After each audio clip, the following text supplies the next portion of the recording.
All right, thinking leads to eating. Heather, I'm never gonna hit my calorie goal. Oh, you're never gonna hit your calorie target. This is a thought that a lot of people really struggle with. They get really kind of wrapped up in one number and they laser focus on that. So let's just say that they got a coach and the coach said, hey, I want you to get, 1,500 calories, 1,800 calories. They kind of zero in on that number, and when their lower brain sees they're not going to hit it, it's like validation and proof that they're going to fail, okay?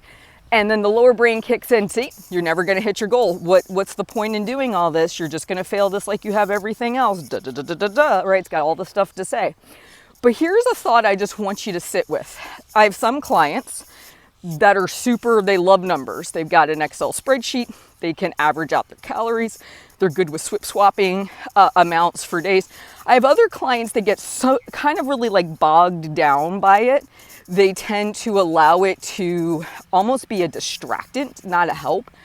And what I have told some of them is, what if you had a different approach with your calories? So one of the first things I try to encourage my clients to do, and we work through together, is find their maintenance calories. That's something I think is super important. Everyone should know that.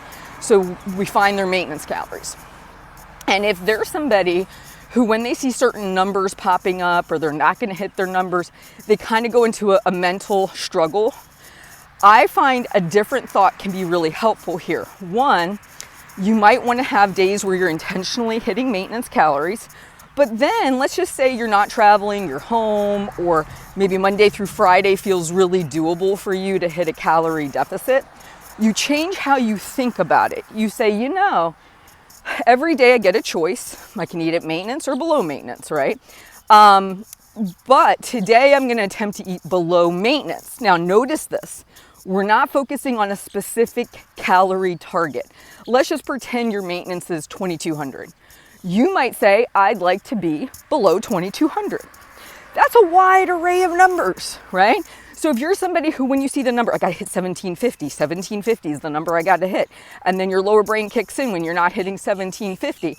What you can do is say, my maintenance is 2,200. I'd like to get below 2,200 today. Keep it vague. The less drama we create with rigidity and rules, often the easier it is for you to do the thing. And secondly, less for your lower brain to chime in on, okay? Is that going to get you there quicker? Who knows? Because if you're the type of person that every time you don't hit 1750, you're eating everything in the house because you feel like today was a wash and you'll start again tomorrow, right? That very cliche phrasing. Then yes, this will actually help you because anything that keeps you consistent, even if you are hitting 2,200 calories every day, is going to be far better than the other option, right? But if you taking the pressure off, and you have to know yourself, everyone's different, right?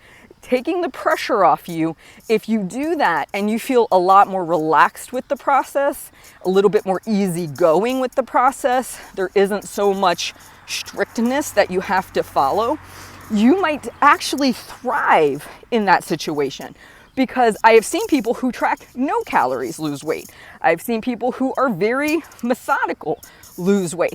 It's really a personality thing. The problem is, while I'm super happy you're here and you're watching my video, I'm not getting a chance to talk to you one-on-one. So I try to throw out content for a wide variety of humans, so that way they can find something that works for them. And I've seen this approach work. It's a less dramatic approach. Okay, I'm traveling this weekend, maintenance calories. Maybe this week when I'm home, I'm gonna shoot to aim for 3 days below maintenance, right? Very vague, not specific.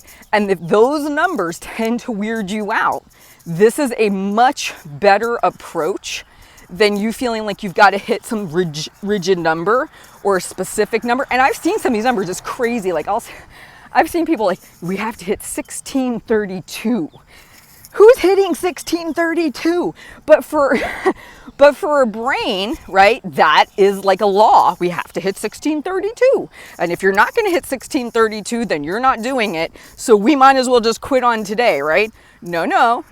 There is a wide range of calories you could be eating at and still see results. And so know your lower brain, know what trips you up. If you're that person who gets kind of, agitated by that, you could just change how you think about the whole process. If it took you 5 years to get your weight off, but you get it off in a way that is sustainable for you, that's the goal, right?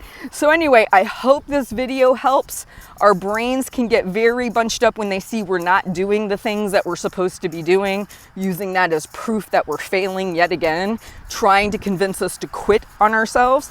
We don't have to do any of that. We can totally choose to change the rules. You can take your higher level brain, say, no, we're not doing that.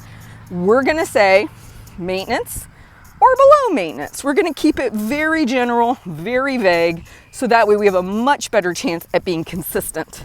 You guys have a great day. Please like and subscribe, and I will talk to you soon.